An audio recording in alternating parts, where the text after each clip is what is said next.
Halo. Akkam daawwattoota kiyya fayyaa nagayaa baga jiraatanii obboleeyyan kiyya kan Islaamaa kan Kiristaanaa kan Waaqeffataa salaamtaan onne irraa kaate qilleensa qaxxaamurtee isin haa geessu jechaa arra sagantaa kiyya waan qalbii tiyya na cabsee viidiyoo takka qabadheetiin dhufee jira. Akkuma seentanitti seenaa walii biraabsa namni viidiyoo san arkee hin boonye nama jee yaadu ilaa yoomii as gubbaa iyyina furmaata waaree arkachuu qabanii uummanni gammoojjii baalee waa'ee gammoojjii baalee viidiyoo takka arra ustaadni gallakkisee hedduu garaana nyaate sanii fidadhee dhufe sanirratti hojjannaa akka seentaritti sheer godha ilaa yoomiiti maaliif bishaan yeroo hunda boottee fuunee deemna maaliif wanta goona achumatti maaliif bishaan hin baasnee fi maaliif achumatti dhaabbata fayyaa hin jaarree fi kana kanarratti irraa haasooyna akkuma seentanitti waliif raabsaa waliif sheer godha arra rabbi jechaaf sheer godha rabbitti isin qabuuti rabbi jechaaf sheer godha addunyaa waliin gaya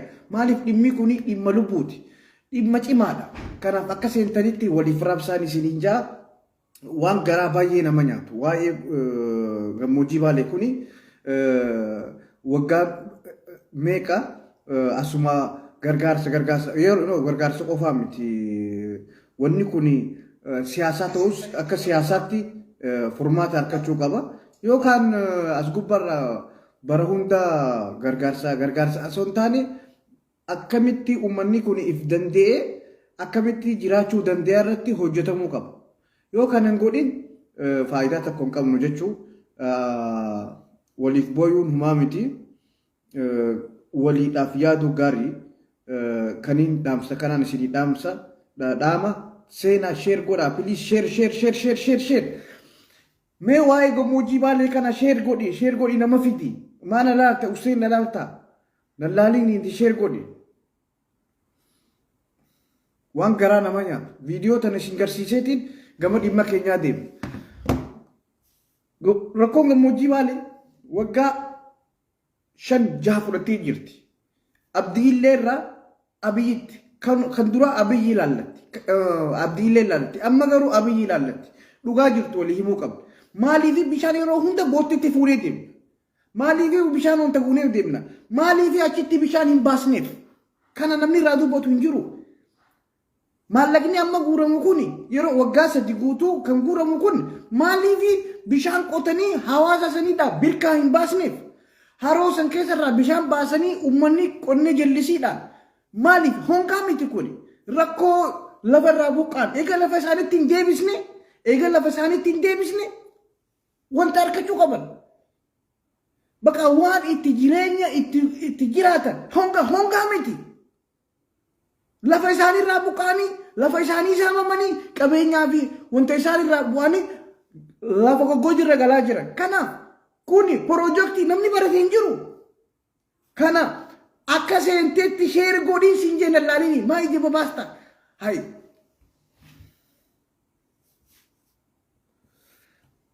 Namni barate hin jiru wanni namni pilaana kana haayu hin jiru. Yoomi ilaa yoomiiti yoo danda'ame. Lafa isaanii irratti qabeenya isaanii irratti qonna isaanii irratti lafa abdii illee yoo humna hin qabaanne yoo dandeettii hin qabaanne itti dhiisaatii lafa muka jiran kanatti bishaan baasu. Uummanni kun aboo viidiyoo kana laala. Mee viidiyoo kana laala.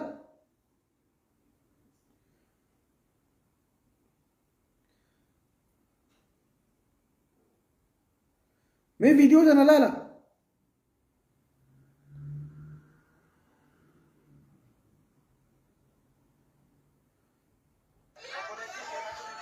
Viidiyoo sana laala.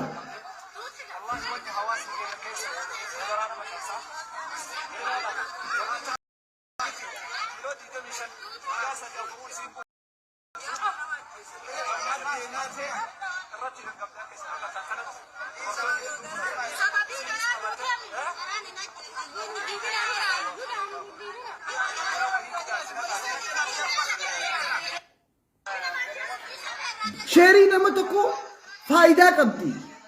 Dabarsaa waliif waan biraa silaateetu nama kuma meeqaan laala. Uttakoon ilaali.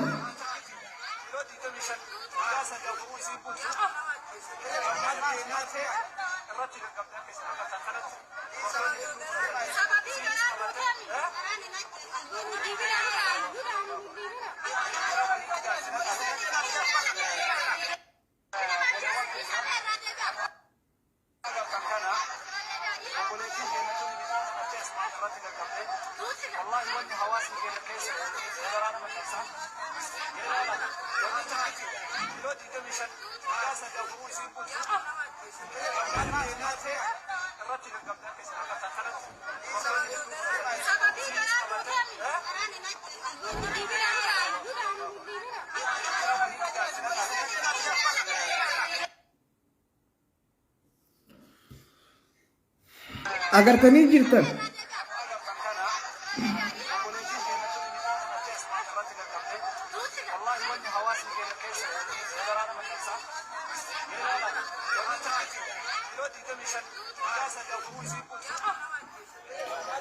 waa hundumaafuu agartan viidiyoo kana waliif raabsa wanni nin ani isiniif dhaabu ispeeshaalii uummata Oromoo uummata Itoophiyaa jennee yaamuu dhiisa bakka Allahu Akbar Allah Sadrul Haq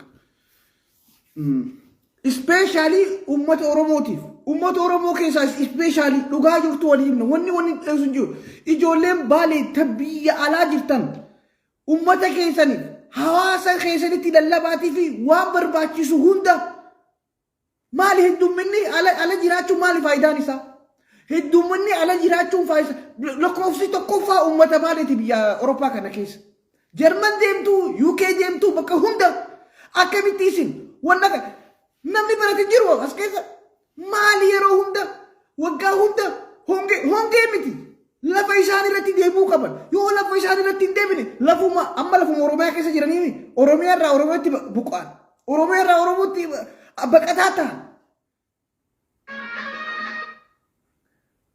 Oromiyaa irratti baru abdiillee silaa bu'uu baatee bar madda walaa bu'ee ture bar aba waan dhugaan isinii himaami an dhugaan isinii himaam nama miliyoona 3 kan Harargee irraa naannoo Somaalee irraa buqqee qubachiisanii jireenya isaanii jiraachuu jiran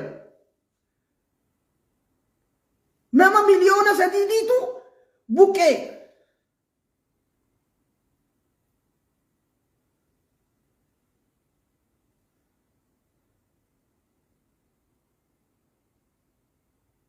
ummanni san garuu warra jireenya jaalattuu jibbatu Oromoon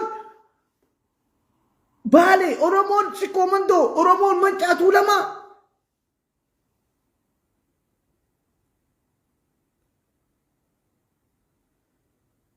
Oromoon shanan gibee dirmattee fi tawalloo asuun jenne nama miliyoona 3 kan buqote jireenya dhaabbataa ta'e jiraachaa jiran xiqqaatullee guddatu bakka kan Baalee kana gammoojjii keessatti qoy bishaan isin hanqa asii bishaan fuudhanii boottee lama bishaan yoom geessin irra jiraa'u maali boottee lama amatatti boottee namni boottee lama sana eeggata waggatti boottee lama dhaqaa boottee deddeebisuudhaan miti boottee deddeebisuun bishaan boottee geessuun yeroodhaaf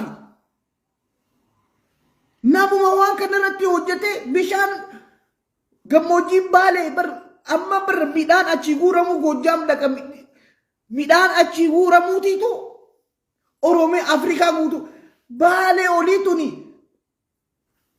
bilchiginnaa fi kaabineen guurrattee lafa isaanii bishaan itti baasanii midhaan achi ekspoortii godhamu lafti arra Baalee ani disi rabbi miti kan beelese bora Baalee mootummaatii beelesaa jira sorraash ka jaansani arongaadee ka jaansan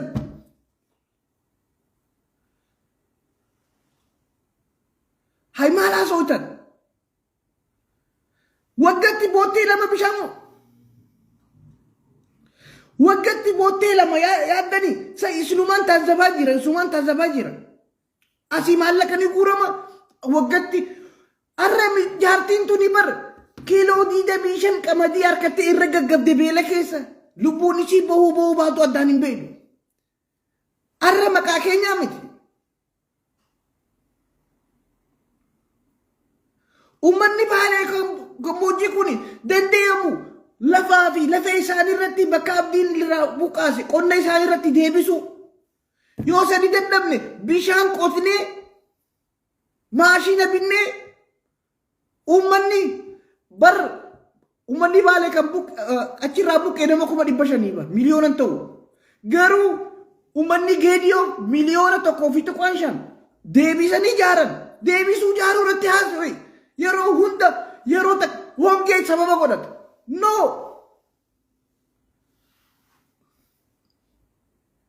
Maali yeroo hunda hongee miti. Takka hongee itti bu'een beeku uummata baalee. Uummanni baalee quufa qaba. Hongee mootummaati kuni.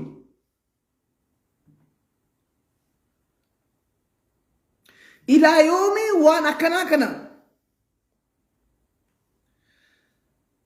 Ummanni baalee furmaanni isaanii maali? Ammas uummata biyya lafa isaanii irratti yoo humna hin qabaanne abdiillee lafa isaanii irraa liyyuu haayilii naannoo Somaalee irraa lafa baalee irraa kaasuu yoo dadhabne lafuma amma jiran bosona san magaalaa goonee fi buufata fayyaa dhaabnee fi mana barnootaa ijoollee jireenya isaanii haa jiraatan bakka lafa san dhiisnee maaliif dhuman? Maaliif haashina? Miliyoona 3 kubsuusne jireenya xiqqaa ta'uu guddaa ta'uu namni yeroo hunda eeggachuu qabu. Irratti hojjechuu qabna. Maa ustannoo? Hay. Amata hagadaa namni xiinxala guddaa fedha wanni waa'ee gammoojjii baalee kuni.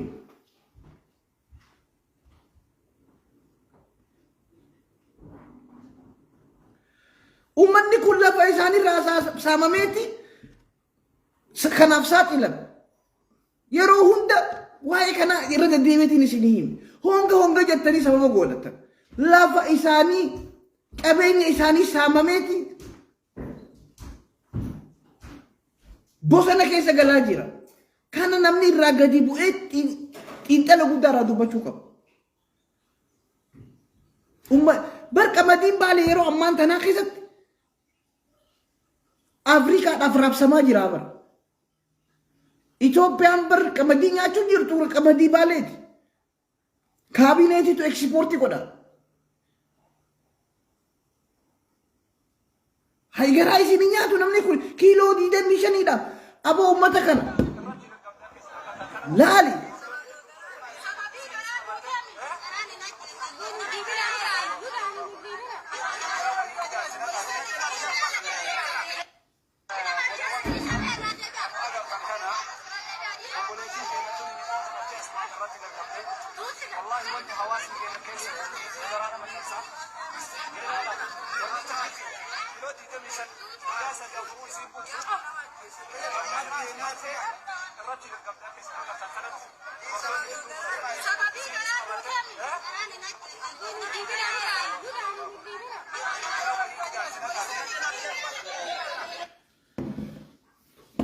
Subarratti hin gabaabsu dheeressuun barbaadu. Uummata kana nama miliyoona 1.5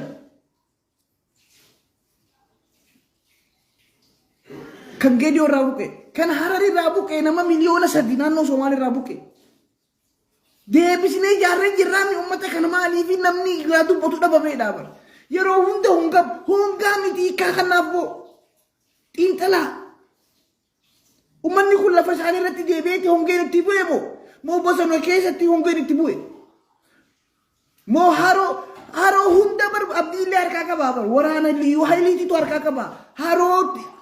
Haroon gammoojjii baalee hundi mootummaa naannoo Somaaleetitu itti investitti godhate. Ati yoo haroo hin qabaanne yoo bishaan hin qabaanne honga jettiin haasa'e. Bishaan baasii yoo dadhabde.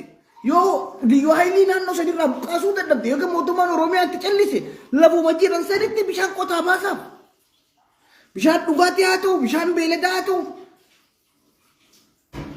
Furmaata itti aanu yeroo hunda 2019, 2018, 2020, 2022 yeroo hunda mee yeroo takka addeellee sharar haa ta'u, qaaccen haa ta'u, dalloo haa ta'u. Bakkuma hundatti Mee bishaan baasaati uummanni kun hongaa himatu. Maaliif mootummaatiitu naannoo sanitti akka bishaan hin baane akka buufanni banyaa hin jaaramne. Maallaqni yeroo hunda kana wanta jijjiiramuu qabaaf hongoo jettee sababa hin godhatin. Dandeessu sagalee ta'ee fi lafa isaanii irratti qonna isaanii irratti haroo isaanii irratti haroo Dubaan haroo eenyu harkaa qaba amma haroo hundatti liyyu poolisiin fudhattee uummatni naannoo isaa qubatee irraa midhaan facaafata irraa gaalaa fi wanta hunda haroo yoo liyyu haayiliin irraa fudhate rakkoo gammachuu baale ani sirriitti hin beeku. Haroo hunda haroo gammoojjii baale hareen guutuu bahuutti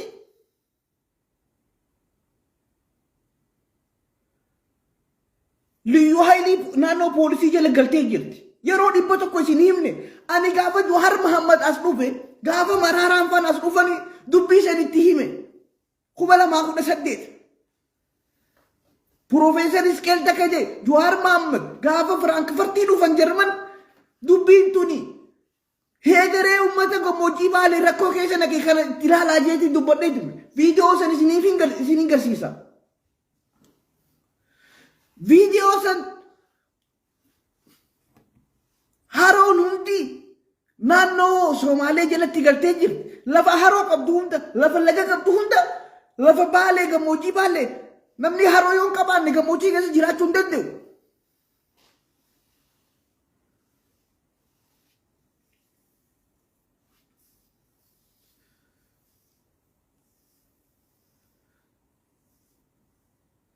Haroo Dumaalee eenyu harkaa qaba?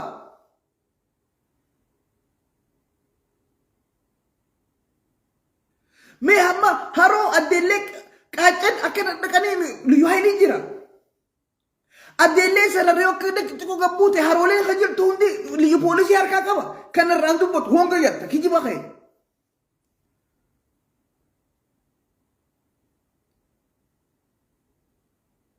Uummanni kun loon isaanii akkan obaasne bishaan akkan obaasne asii qottee yookaan nama barate waan kana pilaana piroojaktii lafa kaa'ee haa lafa san saamamteemi asitti bakka jireenya haree haa eegalangaa bishaan baasiif haroo baasiif qonna jallisii asiin horsiisee bulaa haa ta'u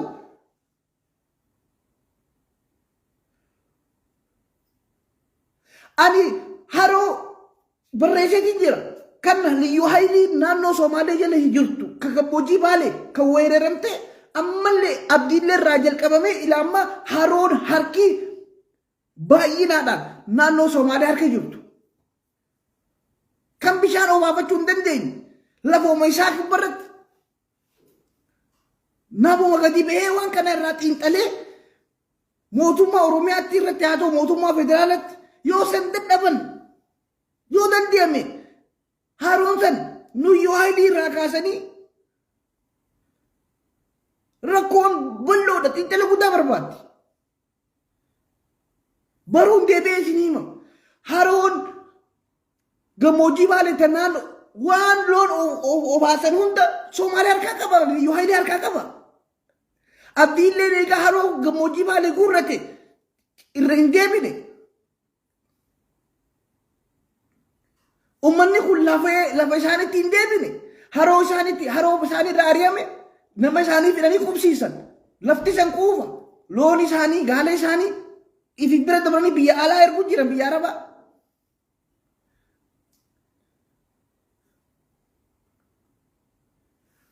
Tokko kana wanta isaanii ilaalamuu qaba wanni gammoojjii baalee ilaalamuu qaba. Waan lafaan xixiqqaa haasa'umee furmaata harkatu kanaa miti. Mee boottee lama qabattee deemte waggatti amna guyyaa 15 booda lafa san keessa ati Finfinnee kaatee yookaan Adaamaa kaatee kanaa miti kan barbaachisu amma miti. Bakka gee amma booda lafa sanitti qotamee bishaan bahee fi buufanni fayyaa dhaabbate kanarratti hojjechuu qabna, kanarratti duuluu qabna. Boottee lameen san guyyaa takkan dhuganii barsa. Boottee naati miliyoona meeqasii wanta jettee bishaan geessite bishaan maallaqni namu waan qabu. Yeroo takka akka naannoo Somaalee irraa akkatti buqqaanii dhufan sanitti ijaarameenti ijaaru. Eessa jirtan ijoolleen? Keessaa boorii naannoo sanii. Iyyaa dabarsaa waliif maali kuni waan mootummaan nuuf fide. Kun waan Rabbi fidee miti.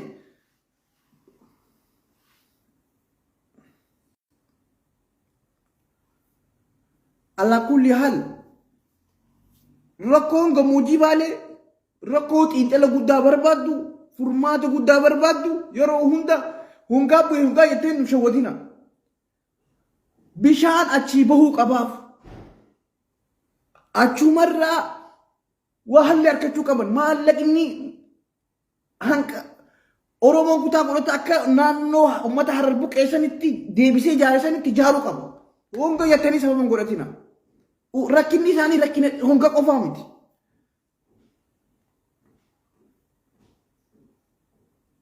Honga jettanii jala sarartanii honga jeina. Dubbiin gammoojjii baalee tuni dheertu. Tokko lafa isaanii saamame, haroo isaaniitu saamame, uummanni kun maaliin jiraata? Yoo lafa Oromiyaa san kuttanii naannoo soodhaan firra wanta jettan uummatan fixinaati. Lafuma san dhagaa san gammoojjii irraa ciranii tolchanii nama qonna godhatee kaanis bishaan baasanii fi jireenya isaanii haa eegalan. Bakka eega kan naannoo Somaaliitti daangaa isaaniitti hin deebise. Maali diraamaatti hojjechaa ooluun?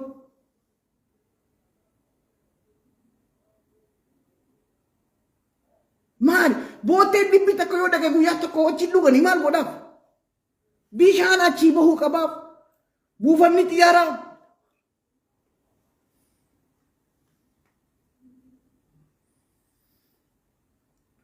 Dhisi Muzammin Jamaal arrabsanii uummanni keenya kuni uummata jaahiliyyaa jedhaniin. Jaahiliyyaa jechuun uummata gaafa Rasuulli sallallahu alaihi wasallam ergamu san uummata san caalu jira bar.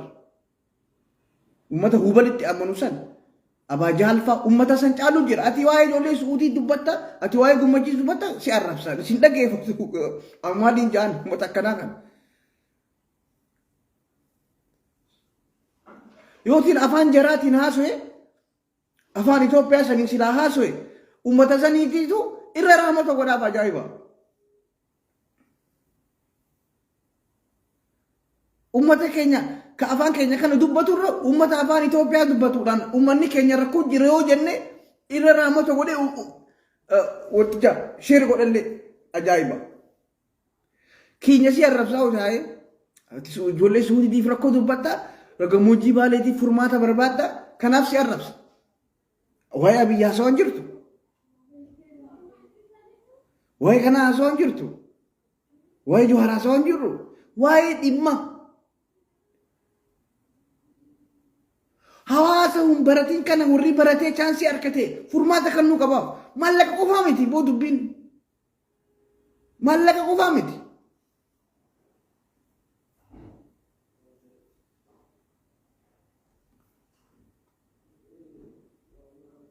Maallaqa qofaa miti.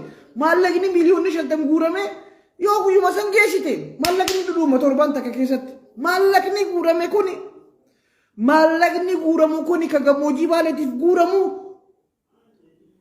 gargaarsa yeroo takka osoo hin taane bishaan itti baasu mana yaalaa itti ijaaru kanarratti mootummaa hojii olii galanii kadhatanillee ta'u.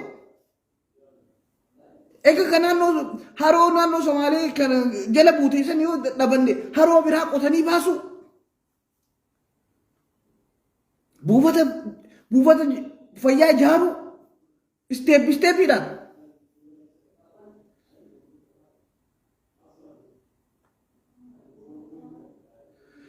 Sadarkaadhaan amma yoo bishaan baasne ji'a kana ji'a itti aanu buufata fayyaa ijaaru daandii baasuu fi jireenya isaanii waggaa dhufu deebi'anii honga ganda bira bu'e gargaaruu danda'u kanarratti arra warri naannoo Somaalee irraa buqqee if dandeeti gargaaraa jira. Ka Burraayyootti haa qubate, ka Direedhaatti qubate, ka Shawaa dhaqee, ka Wallagga dhaqee if dandeeti ummata buqqee kana gargaaraa jira. Kuni kan gammoojjii Baalee maaliif wanta jenne ka Hararuu furmaata harkate, ka Gujii harkate, ka Geediyoo harkate, ka naannoo Amaaraa harkate. Gaafa Abiyyi aangoorra dhufu 2018 ka naannoo Amaaraati bakka deebi'ee lafa isaa irratti jiruu isaa jiraachuu jira. Keenyan deebine ka Hararrillee deebi'ee ka Gujii deebi'ee ka Booranaa deebi'ee ka gammoojjii Baalee kuni maaliif deebi'uu dide? Kana gaafii natti ta'a. Boottee fuudhan dhaqan midhaan hiran as deebi'an. Baatiitti aan uummanni kun maal yaaduu qabna? Uummanni kun dhama'ee jira. Miskiinummaan, hiyyummaan, beelti dhamaastee jirti. Nuti filaa warri barate, warri biyya faranjii jiru kuni ummata kanaadhaaf. Sab guyyoo honga akkami? No, dubbiin tun hongaa qofaa miti. Honga dhaabbachuun qabdu dubbiin tuni. Dubbii hongaa qofaa miti dubbiin Baalee. Dubbii lafaa fi lafa isaanii irraa buqqee fi haroo isaanii takka. Haroo isaanii hunda naannoo Somaaleetti harkaa qaba. Liyyuu Haayilii Abdiilleetti harkaa qaba. Just up to now yeroo ammaa naafate haasoo kana irratti jalqabe dabalate. Haya itti dhiisee Abdiilleen fudhatee Liyyuu Haayiliin fudhatee bishaan haroolee gurguddoo fudhatee Baalee. Haya bishaan biraa haa baasnuuf. Namni yoo bishaan hin baasneef bootteedhaan furmaanni dhufu.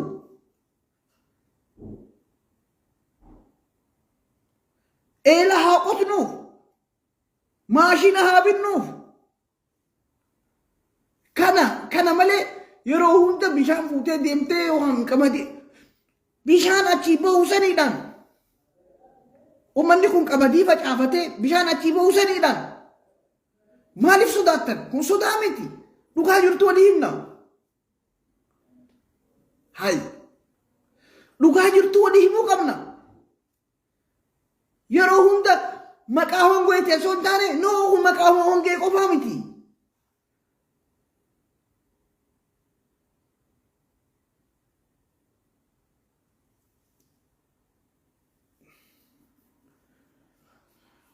Kana namni beekuu qabu. Boottee 100 yoo fuute 7 takka dhugan. 7 tokko miti guyyaa dhiqata taa'aaf moo dhugoonta taa'aaf boottee 2 qabattee deemtee kuni furmaata hin jaamu huggoyyuu amma Boorana hongee jechuu ni dandeenya. Ani amma Boorana hongee jechuu ni dandeenya. Sanillee bishaan qotamuu qabaaf. Yeroo hunda rooba eeggachuu hin qabnu nuti.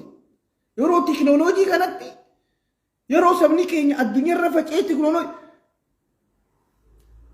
nuti wanni hanqa uummanni san if dandee'u gaaza fa'aa gargaaru. Gaaza isaan itti bishaan itti baafatan waggaa tokko eega if danda'anii facaafatanii if danda'an booda san boodaan isaanuu gaaza isaanii itti bitata. Maashina illee san boodaan lammata sadii isaanii itti godhata eega if danda'an booda. Hanqa isaan if danda'anii hanqa isaan bishaan baastee fi waggaa kanarra hanqa waggaa dhufutti hanqa facaafatanii midhaan isaan ga'u midhaan gargaarta. Hiyyeessummaa akkasii irraa baasta. Egaa lafaanis saamaman bishaan bar uummanni gammoojjii Baalee lafa qophaa miti barka saamame haroo saamame bar haroo saamame barsa.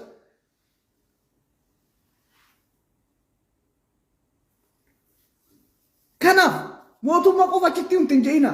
Ibidiyoon waan fedhan waan itti kannaniituma warri godina wayii barbaadanii beeyna. Harka barbaada. Harkaan ummatu miskiina kana waajaaruuf wayii barbaada mallaqa barbaada. Itti kannaniituma ummata saniif bishaan jaaruudha. Bishaan baasuu buufata ani kan hin dhaamu kana. Gammoojjii Baalee rakkinni isaanii honga qofaa miti.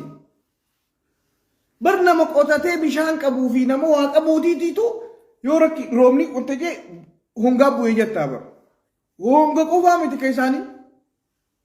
Haroon isaanii saamamte, lafti isaanii saamamte. Mootummaatti dhiisi. Bar mootummaan waa godhu maallaquma isii bar nama bar maallaqa qofaa miti. Hayyoonni keenya maaliif hin yaadneedhaa barani.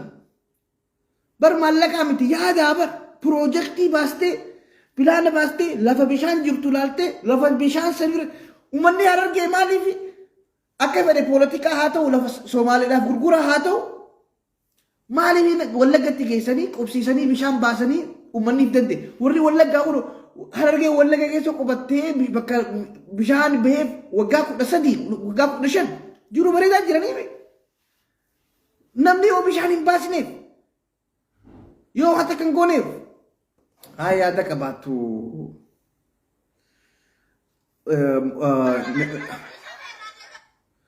akkana godhiiti nimoona ta Mahammad akkana godhi as bira rootiin tuqiiti samboodaan akkana ciibsi lakkoofsa takka tuqi si galee akkana tuyta asii kana goota bakka tana laal akkana gooteeti as tuytee rootiin tuyteeti kun laal kana agarteemi kana tuyta laal kana gizee tuyte akkana jallata tuqi rootiin tuqi samboodaan lakkoofsa takka tuqi sifiin erga akkasi ciibsa gizee akkasi ciibsite achuma jalaa lakkoofsa takka tuqi eegaree fuuna gaafachaa jirta samboodaan nin ba'a.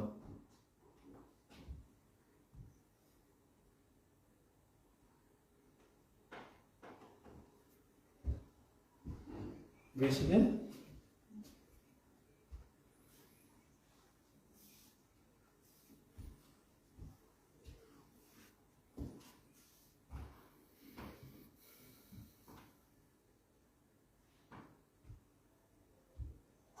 Hi everyone, welcome back to Sky HQ.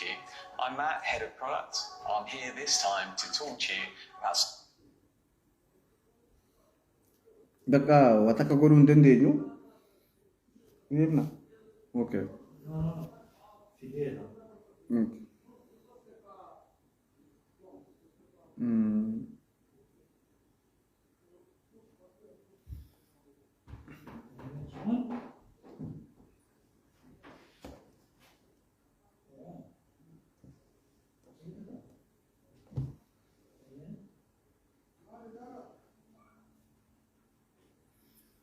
Erga dhuha ati jechaa fi bakka bahuuf hin deema. Nimoona ta Mahammad ta jettu tana.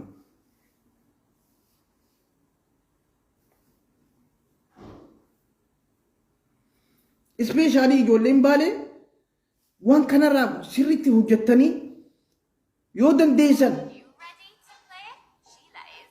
naannoo saniidhaaf warra naannoo san jiru lafa isaanii akka deebi'u godhuuf yoo dadhabdan lafa haaraa oomtanii fi bishaan baastanii fi jireenya isaanii akka oofan itti godhu.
Si ergeetiin jira si hin dhufne si ergeetiin jira yoo si accept godhi fudhadhu yoo si dhufe haadha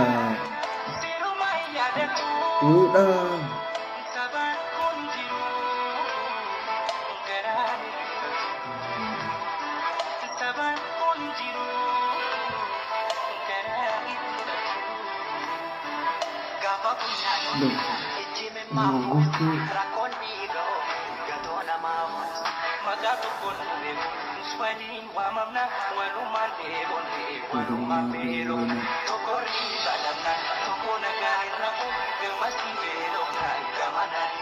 Irena kenne sarki goda jira dide jira nageti boru waliti debina demo fi debna nageti